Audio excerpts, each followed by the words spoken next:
Bueno, sean bienvenidos a esta segunda emisión de Brain and Order, Unidad de Éticas Especiales. Les recordamos que Brain and Order es traído por VINCA, el programa interdisciplinario que se especializa justo en los problemas bioéticos y neurocientíficos alrededor del mundo. En este podcast, bueno, me encuentro con Nicole Gilbert. Hola. De nuevo, Nicole, y Memo Flores. Hola a todos, ¿cómo están? Pues bueno, Memo, justo estamos lidiando con este tema de la cuarentena y justo creo que es un tema que apremia a todos, no solo a nivel nacional, no solo a nivel universitario, sino a nivel global, que es el tema de la salud mental pues en contingencia, ¿no? En encierro, y pues también pues cómo salir de esta, ¿no? Y justo para eso tenemos a un invitado muy especial, el psicólogo Manuel Velázquez de León. ¿Cómo estás, Manu? ¿Qué tal? Muy bien. ¿Cómo están ustedes? Pues Bueno, bien. Muy bien, gracias. Y gracias por tenerme aquí y bueno, saludos a la audiencia de Brain and Order. Así es. Manu, pues vamos a empezar rápido con una pequeña semblanza para que la gente pues te conozca. Claro. Para que se llama Manuel Velázquez de León, es psicólogo egresado de la Universidad Anáhuac, cuenta con diplomado en terapia cognitivo-conductual y especialidad en ciencias médicas. Actualmente cuenta con experiencia de 5 años en clínica de terapia cognitivo-conductual y terapia del Low Energy Neurofeedback System o LENS, L-E-N-S. Es coautor de un capítulo del libro de neuroética, guía multifacética, que publicará próximamente la doctora Mariel Calca, que por si no la conocen, estuvo en nuestro episodio pasado. Muy bien, pues con esta introducción, Memo, cuéntanos qué caramba está pasando en el mundo, qué nos tiene encerrados tanto tiempo. Claro, pues para recordar lo que todos ya sabemos y ponernos un poco en contexto de por qué estamos hablando de la salud mental ahorita, pues como ya sabemos, el 13 de diciembre del 2019 en China se alerta a la OMS sobre un nuevo brote de neumonía típica en Wuhan. Ese mismo mes se descarta que sea un virus desconocido y pues en enero se identifica el COVID-19 o el SARS-CoV-2 como una familia de los coronavirus que causa esta enfermedad respiratoria. Así empieza toda esta aventura que hemos vivido desde entonces. Se ha extendido desde Wuhan hasta pues a todo el mundo. Aquí en México llegó a finales de febrero, es cuando se reporta el primer caso, y consigo pues toda esta alarma, toda esta pues incertidumbre, noticias fuertes por todos lados. A pesar de que la contingencia aquí en México apenas en febrero estaba en etapas iniciales, a inicios de marzo, ya había mucho temor en la población, la gente salía a los centros comerciales a comprar papel de baño, no sé si recuerden, o sea, de mucha incertidumbre, mucho temor. Y también, perdón, Memo, y también justo el tema de que China, potencia mundial, ya pues logró domar la pandemia, ¿no? En cambio, en estos países en vías de desarrollo, como lo es México, como lo es toda Latinoamérica, está pegando de una manera mucho más fuerte y se dice, caray, que la vacuna tarda 4 años en salir, otros que hasta en abril vamos a salir de esta, otros que pues que no se sabe muy bien, ¿no? Rusia dice que en octubre tendría una, ¿no? Bueno, es que hay muchas vacunas que están desarrollando y hay unas que saldrán tal vez pronto, si tenemos suerte, y otras hasta, como bien dices, hasta el siguiente año, ¿no?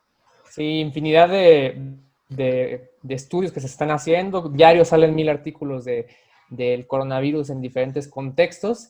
Y pues aquí en México entramos en mayo, a la fase de nueva normalidad, junio. Y pues con esto un nuevo escenario que, como ustedes comentan, sin tratamiento efectivo todavía, con una ausencia de una vacuna, pues esto plantea que va para largo. Entonces, pues de esto nos lleva a nuestro tema del podcast de hoy, que pues, ¿cómo ves la situación actual con la salud mental en la contingencia, man?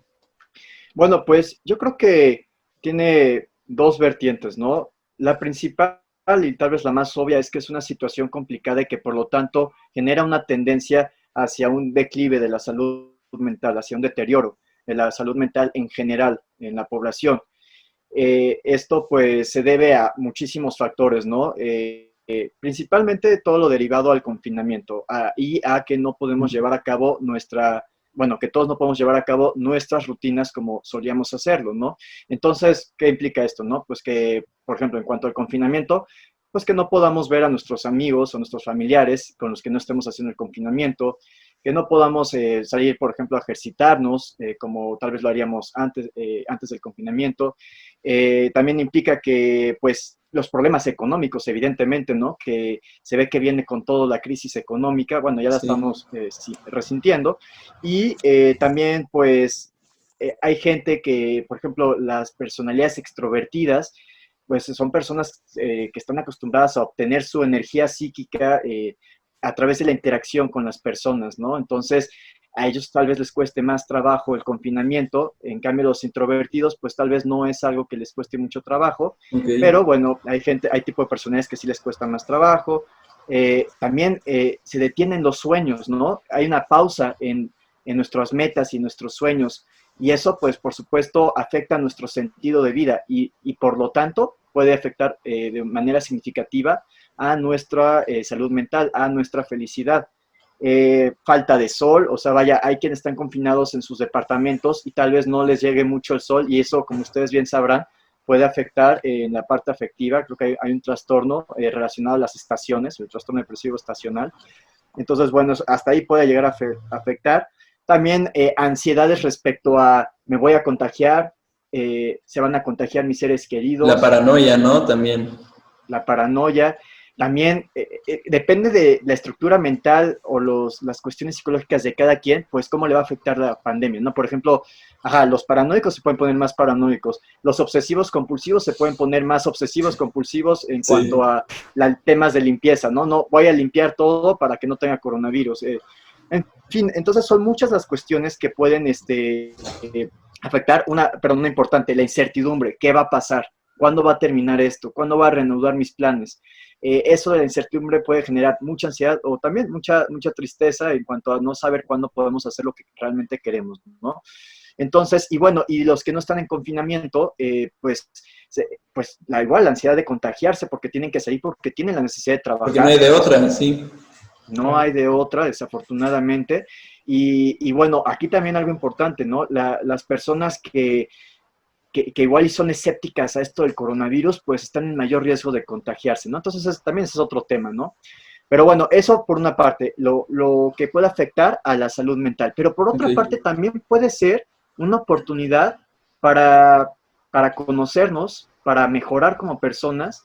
Por ejemplo, en el confinamiento, platicando con mis pacientes y también lo que he estado leyendo y también lo que yo he vivido personalmente, me doy cuenta a través de todo esto que como la vida se pausó, digamos, pues es una oportunidad para otra vez sacar pendientes que teníamos desde hace mucho tiempo, ver todas esas series y esas películas que hemos querido ver o todos esos libros que hemos querido leer y no nos ha dado tiempo. Ha sido una oportunidad también para reflexionar sobre nuestro camino en la vida, hacia dónde vamos, qué es lo que queremos realmente. Igual y es una oportunidad para darnos cuenta que tal vez no era el mejor camino el que estábamos tomando y que podemos tomar otro camino que nos lleve a una mayor felicidad. También es una oportunidad para, pues, aprender a ser tolerantes respecto a lo que nos suele molestar. No sé, por ejemplo, las personas extrovertidas, ¿no? Que tal vez no les encanta estar tanto tiempo en casa. Bueno, igual empiezan a darse cuenta que no es tan malo, que algunos igual hasta tienen que pasarlo mucho tiempo solos, o simplemente que piensen que es muy aburrido, igual y se dan cuenta que no es tan malo estar solos, que pueden encontrar otras actividades que no impliquen salir y, o sea, vaya, que se pueden divertir en el interior de sus casas. Entonces, bueno, todo esto a lo que voy es que puede ser una gran oportunidad para empezar a desarrollar nuevas habilidades, a pensar cómo te gustaría llevar la vida después del confinamiento, y eso ¿qué da? Eso puede dar con resiliencia. Y la resiliencia no solamente es recibir un golpe fuerte de la vida y recuperarnos. Eso no es realmente la resiliencia. La resiliencia es recibir un golpe fuerte de la vida. En este caso, el confinamiento y la pandemia es un golpe fuerte para todos, de alguna manera, para algunos más, para algunos menos, pero finalmente es un golpe importante. Sí. Y salir de la pandemia o del confinamiento más fuertes de cómo entramos.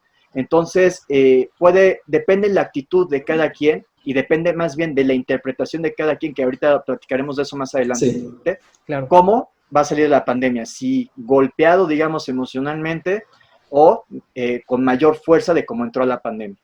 sí, No, pues pues justo, perdón, me recuerdas, Manu, a esta frase que dice, tiempos difíciles hacen hombres fuertes, ¿no? Hombres claro, fuertes hacen así tiempos es. fáciles, tiempos fáciles, hombres débiles. Entonces, pues nuestro México mágico siempre estamos como en tiempos difíciles, pues a salir más fuertes, ¿no? Sí, sí. Me gustó la frase y la voy a empezar a aplicar con mis pacientes. No, Sí, sí, y sí, sí, o sí. sea, justamente lo que decías, Manu, que hay este contraste entre las personas, por ejemplo, introvertidas, extrovertidas, viven la pandemia de una manera completamente distinta.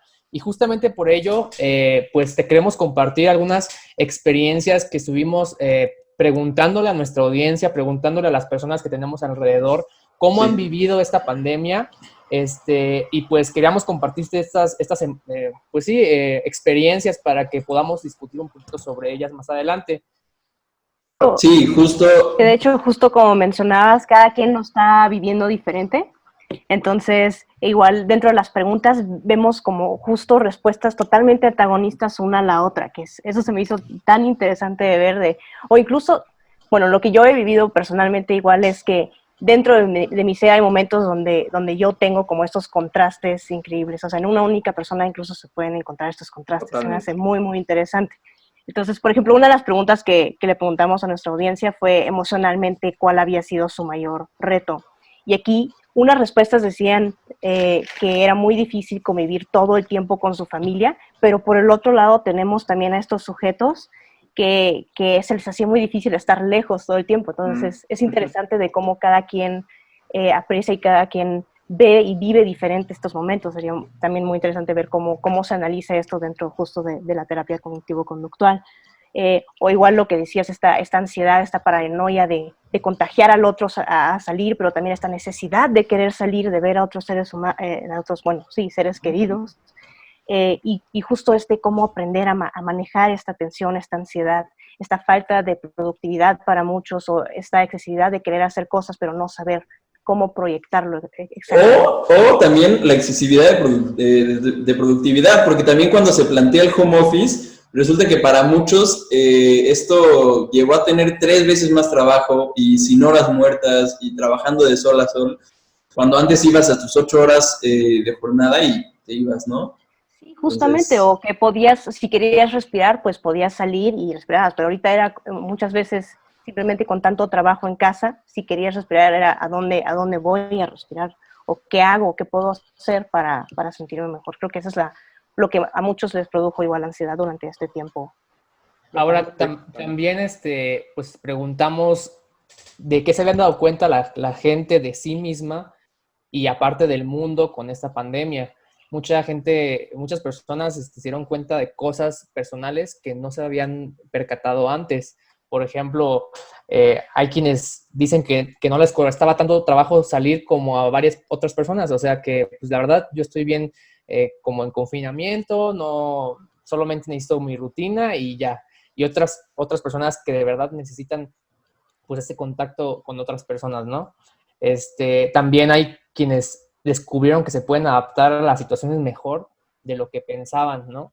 Incluso que la distancia hace relaciones más fuertes todavía de lo que eran, y otras personas que dicen que extrañan muchísimo a todos sus seres queridos, ¿no? También hay gente que se volvió un poco más empática, según lo que comentan, que empiezan a valorar la importancia de la organización, del orden, porque empiezan a notar más que nada todos estos malos hábitos que tenían, de comida, de ejercicio, de sueño. Entonces dicen, no, pues sabes qué, tengo que pues ajustar mis horarios, conocer qué rutina tengo que llevar. Hay gente que dice que se estresa con facilidad o que incluso le asusta estar solo, ¿no? Y eso es en cuanto a personalmente hablando. Ahora, en cuanto al mundo, eh, el público nos comentó que pues tanto cosas buenas como cosas malas, o sea, se dieron cuenta en cuanto a aspectos negativos que la gente es muy egoísta en realidad, que muchas personas son poco empáticas, es lo que es como el sentir de mucha gente, que que como que hay mucho egoísmo en el mundo. Okay. Incluso hay gente que comentó que el ser humano está perdido, o sea, en otras palabras, jodido, ¿no? Sí, sí, sí. Y pues sí, o sea, que hay falta de pensamiento crítico, que se creen las fake news más, pues sí, las más extrañas, que a mucha gente le falta disciplina. Pero por el otro lado, también nos comentaron que hay esperanza, ¿no? Que muchas personas dijeron, ¿sabes qué? Sí, la cosa está fea, pero noto esperanza en el mundo, en pequeñas cosas, como por ejemplo, aquellos que empiezan a realizar campañas de recolección de bienes para llevárselo a aquellas personas que no pueden trabajar y que necesitan seguir pues comiendo, ¿no? Sí. Estas ayudas en cuestiones muy pequeñas por ejemplo, no sé, desde el hecho de que luego hay videos en donde la gente sale a cantar y así, que es como un grano de esperanza, ¿no? De que aún se puede tener fe en este mundo, ¿no? Sí, como este sentido de colectividad, ¿no? Claro, así es. Y pues sí, o sea, también preguntamos si ha cambiado la perspectiva de vida de las personas, sus planes o su sentido de vida. Y nos comentaron muchos que sí, que definitivamente tanto cambio de decisiones en cuanto a metas profesionales, en cuanto a cambio incluso de especialidad, gente que estudia medicina que tenía pensado hacer cierta especialidad, se ha dado cuenta por la nueva realidad en la que vivimos que pues eso ella quiere otra, ¿no? O también hay gente que dice, ¿sabes qué? Yo siento que salía por presión social y ahora me doy cuenta que en realidad no necesito salir, no quiero salir. A mí Y una de pues, las respuestas que igual me impactó mucho de estas fue que alguien dijo que cambió su perspectiva de vida a vivir en el presente porque claro. todo es incierto. Eso se me hizo... Sí, sí, esa muy interesante. respuesta me pegó. ¿Qué opinas, Manu, de todo esto? No, pues es que justo allá voy, entonces, bueno, no sé, cuando terminemos de ver las preguntas, yo este sondeo, pues eso es justo de lo que voy a hablar, o bueno, uno de los temas de los que voy a hablar. Sí, Sí, pues coméntanos tú ya, o sea, eso es en general el sentido Ok, del público. ok, bien, pues yo, como lo decían en cuanto a bueno, dieron mi breve currículum, ¿no? Yo soy terapeuta cognitivo-conductual, entonces, vaya, esa va a ser mi perspectiva para abordar esto, ¿no? Antes de empezar, pues les explico un poco qué es la terapia cognitivo-conductual. ok, Básicamente es una terapia que parte de la premisa de que todos los trastornos mentales comparten algo en común y eso es los pensamientos disfuncionales o no funcionales. Entonces, este tipo de pensamientos son los que nos van a afectar. Y bueno, los pensamientos disfuncionales, bueno, otra cuestión más rápido. sí, Otra de las premisas de la terapia cognitivo-conductual es que las situaciones que vivimos no nos afectan directamente, en realidad. Lo que nos termina afectando de las situaciones son las interpretaciones que hacemos de las mismas. ¿Ok? Entonces, la primera premisa que di y la segunda son como lo más básico de la terapia cognitivo-conductual. ok, Ahora, los pensamientos que son las interpretaciones de las situaciones, pues decimos que muchas veces son pensamientos automáticos. Este tipo de pensamientos se dan por ciertos estímulos del ambiente o de las situaciones que vivamos que los disparan, que hacen que surjan de manera inmediata, de manera automática, a tal grado que suelen ser fugaces, rápidos, muy breves. Y muchas veces por lo mismo las personas no se dan cuenta que los pensaron inclusive. Sin embargo, el pensamiento ahí está. ¿Y qué pasa? También la terapia conductual dice que bueno, si la situación no nos afecta, si no es la interpretación de la situación, bueno, si la interpretación es de tal forma, entonces nuestra emoción va a ser tal y nuestra conducta va a ser tal.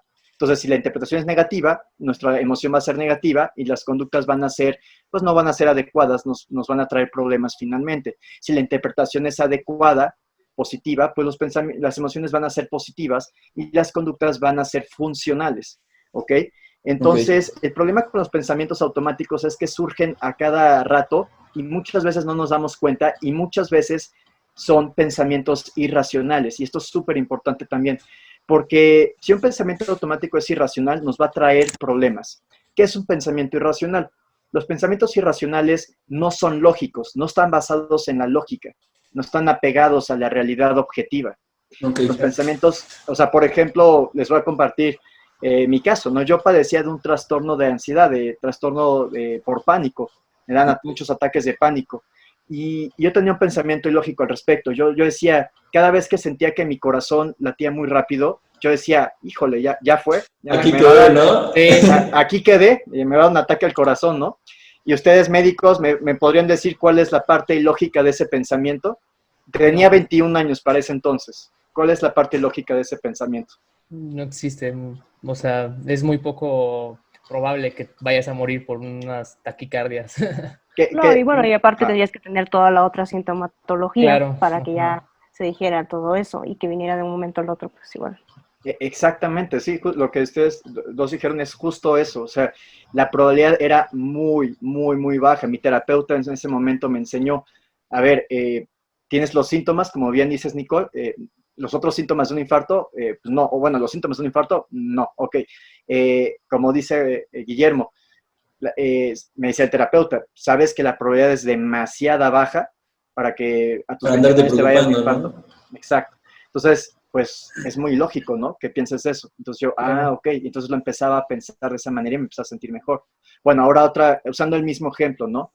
El pensamiento irracional también, su segunda característica es que no es un pensamiento práctico. Entonces, si la probabilidad es demasiada baja de que me dé un infarto al corazón, así demasiada baja, me lo dijo también un cardiólogo, de plano ya fui con el cardiólogo, también le dije, oye, a ver, revísame, ¿no? Me dijo, estás muy joven, tus características fisiológicas, o sea, apuntan a que la probabilidad sea demasiada baja, tan baja, que no tienes por qué preocuparte. Entonces, no es práctico. De hecho, en cardiología, cuando ves pues, la atención al paciente, uno de los diagnósticos diferenciales de los padecimientos cardiológicos tiene que ser siempre la ansiedad. O sea, la ansiedad siempre tú tienes que tomarla en cuenta en una persona que llega así, oye, no, ¿sabes qué? Es que siento palpitaciones, y pues tienes toda la razón. Sí, los ataques de pánico, justo igual. Claro. A cada rato les llegan gente apanicada, o con un pleno ataque de pánico a la sala de urgencias, ¿no? Bueno, he escuchado varias veces eso. Sí, justamente. Oye, yo tengo una pregunta acerca de esto. Sí. Y estos pensamientos fugaces de los que, e irracionales, justo de los que estás hablando, ¿tú crees que en varias personas y justamente en estos, bueno, en este tipo de ocasiones como de COVID, donde hay algo que altera como la normalidad, se acumulan de cierta forma? Sí, como les decía, en el caso depende la estructura mental de cada quien, ¿no? Y su historia de vida, sus experiencias, ¿no? Entonces, hay personas, a todas nuestras experiencias de vida nos definen, ¿no? A mí mis experiencias de vida me definieron para tener un trastorno de pánico en su momento. Claro. Hay quienes desarrollan como rasgos o trastorno obsesivo compulsivo, otros son más paranoides. Entonces, en esta situación tan particular, por ejemplo, estos casos que menciono, los que son ansiosos, pues sí tienen, creo que mayor propensión a, ¿no? O sea, hay un virus, un enemigo invisible que no sabes por dónde está, y entonces el que es ansioso, al ansioso le choca la incertidumbre, le choca, es su peor enemigo. Sí. y la falta de control. Entonces, como no podemos tener un control sobre un enemigo invisible, y no sabemos si nos va a contagiar o no, o sea, si salimos, entonces el ansioso se pone mucho más ansioso, ¿no? Va a empezar a pensar, ¿y si ya lo respiré? ¿Y si toqué algo y me toqué la cara y no me di cuenta? Entonces y ya saludé igual, digo, el tema de los, no sé, vuelves a la seguridad con tu familia, ya piensas que contagiaste a todos, ¿no? Sí, de hecho, ahí tienes un muy buen punto. Yo luego me pongo en sus zapatos y digo, híjole, o sea, yo si fuera médico, no sé cómo le haría para regresar a mi casa, pensar que puedo contagiar a alguien. Entonces sí, por supuesto, esto puede promover más de este tipo de pensamientos como mencionas, Nicole. Y bueno, si me lo permiten, también quería hablarles de otro tema, ¿no? Que es el mindfulness. Claro, adelante. Bueno, ya les hablé que lo que es quizá entender con la que el origen de nuestros problemas es la mala interpretación de los pensamientos. De las situaciones, perdón, a través de pensamientos irracionales. Ahora, pero hay un paso más allá de la terapia cognitivo-conductual, a mi parecer. Ambas funcionan, ¿no? O sea, vaya, este paso más allá es el mindfulness, a mi parecer. Ambas funcionan para diferentes casos, pero digo que es un paso más allá porque el mindfulness lo que nos apunta es que, pues tal vez más bien, el origen de nuestros problemas es simplemente nuestra mente. Nuestra mente es una gran herramienta, pues vaya lo que nos ha dado, ¿no? Toda la civilización que tenemos, simplemente, ¿no? Claro. Pero es un arma de doble filo y como nos puede dar cosas maravillosas, también nos puede ocasionar nuestras peores pesadillas, nuestros peores problemas. Entonces, el mindfulness apunta que pues, nuestros problemas vienen finalmente de la mente y por lo tanto tenemos que dejar de estar tanto tiempo en la mente. De hecho, se ha empezado a ver, y a lo largo de los años, a través de investigaciones, que finalmente, entre más está nuestra mente divagando, sin control, tendemos más a la infelicidad. Entonces, el mindfulness es una meditación secular, es decir, no tiene que ver nada con la religión. Es una técnica milenaria en donde se busca hacer conciencia del momento, del presente. Se busca poner atención al momento del presente, a las sensaciones corporales, a los sonidos, al gusto, al tacto, a lo que vemos. Al aquí y ahora. Exactamente, ese es justo el punto, al aquí y a la hora, pero voy a agregar algo más, sin juicio alguno. Es decir, no hay que juzgar, ¿no? ¿Qué pasa si juzgamos, no? Eso, ahí entra la terapia cognitivo-conductual. Si tú estás viendo algo y haces un juicio negativo de eso, pues vas a sentir una emoción negativa al respecto. Tal vez poco, tal vez mucho, pero una emoción negativa. Entonces el mindfulness te dice, no hagas juicios en el presente, en el aquí y el ahora, solamente observa. Y entonces eso hace que la mente se calle y que nos volvamos más conciencia. Y eso parecía ser que por default nos pone, o sea, genera neuroquímicos que nos empujan hacia estar contentos, hasta estar tranquilos, tener una paz mental. Entonces, bueno, esto es también muy importante. Y creo que tanto la terapia cognitivo-conductual... Ajá. Perdón, yo tengo una duda. Cuando nos comentas de callar la mente, ¿estás refiriéndote a callar la interpretación? ¿O a qué te refieres con la mente? ¿Te refieres a este mitote de voces en conjunto que no nos dejan... O quitar la emoción, o ¿a qué te refieres con callar la mente? ¿O te refieres más a poner atención justo más a todo esto?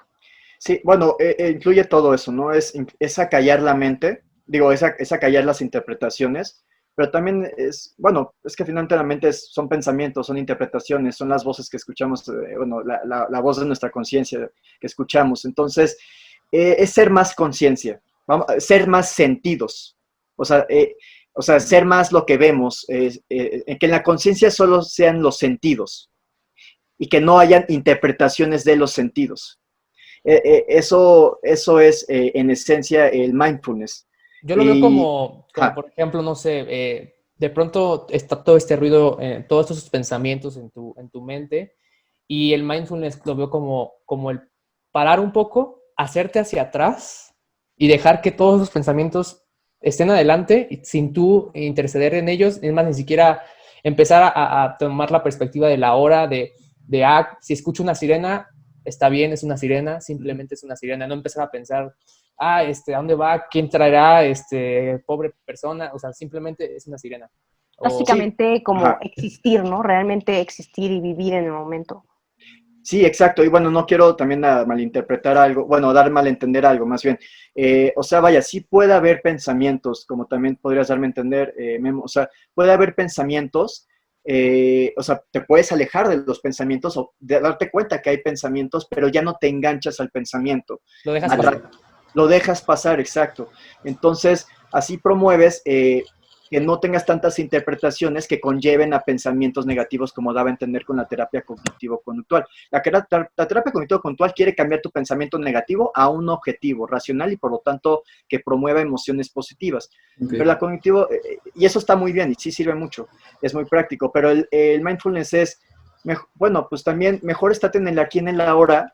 O sea, si te los dientes, si estás platicando de este tema con esta persona, estás platicando de ese tema y no estás pensando en otro momento, en el pasado, en el futuro, estás ahí en el momento, ¿no? Entonces sí puede haber pensamientos, pero tienes que estar de lleno.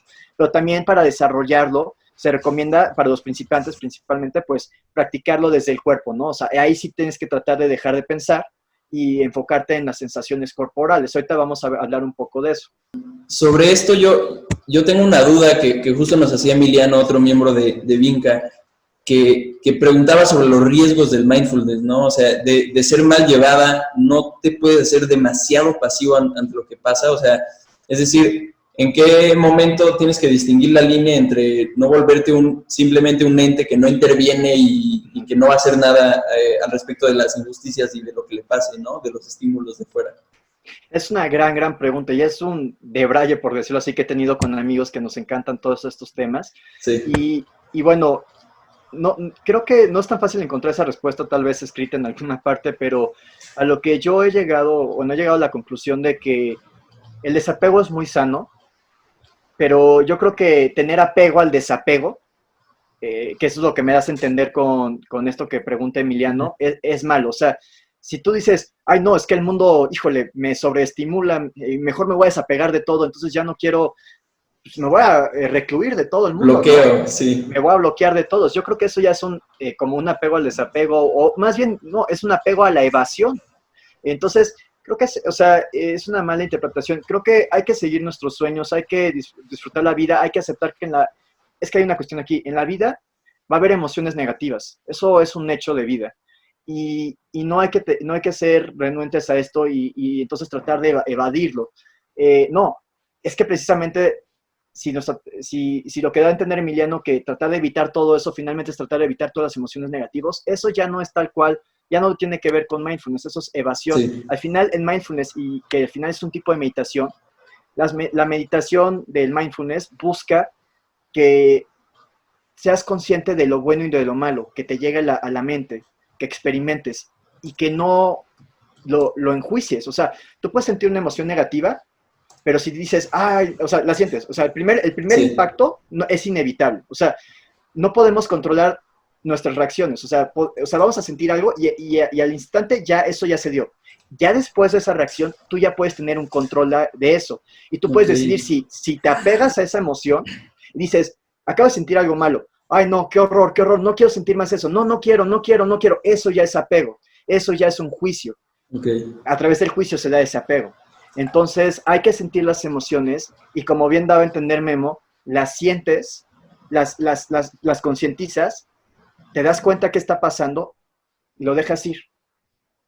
Y ya. Y eso da muchísima sanidad.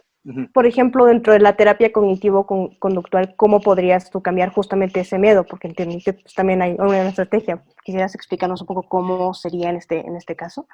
Sí, claro. Bueno, yo creo que aquí en este caso en particular, creo que sería una mala interpretación de lo que es el desapego. Entonces entraría dentro de tal vez sea, pues bueno, primero es ilógico porque no se está entendiendo bien ahí el mindfulness, ¿no? O estos enfoques. Entonces, es entender bien para que no hagas una mala interpretación y entonces te quieras desapegar de todo, ¿no? También, pues no es práctico esto.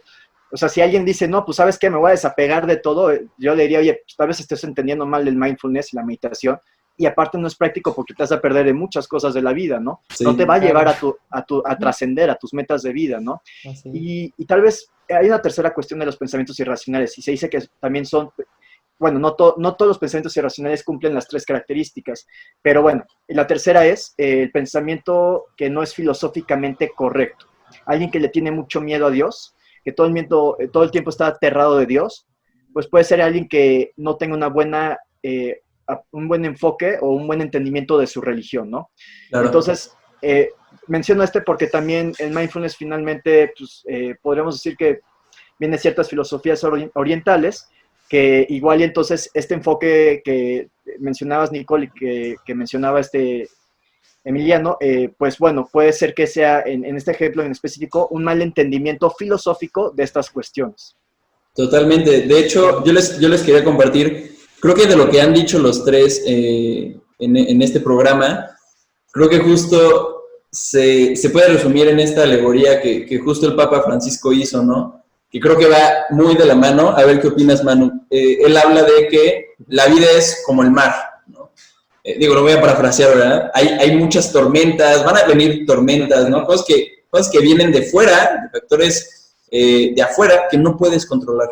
Entonces van a estar las tormentas fuertísimo, las olas pegándote, ¿no? Pero si te vas unos 10 metros abajo, está en paz. A ver, creo que me corté. Ok, si te vas 10 metros abajo de esa Sí. tormenta, está en paz, ¿no? Y ahí es donde creo que puede estar el mindfulness. Saber que los madrazos van a venir siempre, ¿no? Y no dependen de ti. El chiste es estar abajo en serenidad, ¿no?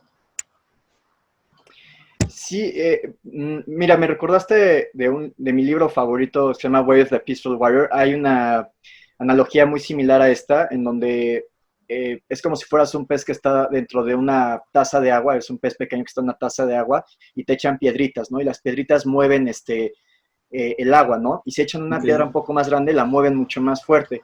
Entonces, al final, ese movimiento del agua te puede sacar de onda, ¿no? Pero si tú te acostumbras a dejarte mover con ese movimiento y a no interpretarlo como algo malo, solamente te estás moviendo con el agua, deja de molestarte, deja de afectarte, ¿no? Entonces, bueno, sí, vaya, sí, finalmente es como la analogía que dices. Entonces, se me parece, me gusta la analogía de Papa Francisco, no me la sabía, y qué bueno que esté, pues, promoviendo esta analogía para tratar de darle a entender a la gente que vienen momentos turbulentos y hay que movernos con esa turbulencia, ¿no? En lugar de resistirse, porque en la resistencia, ahí es donde hay tensión y viene la ansiedad y todo eso. Tal vez incluso, como tú dices, el objetivo incluso podría ser, en vez de cuando vienen las piedritas, solo moverse igual con la corriente, de tomar esta corriente y ayudar a que te impulse más allá.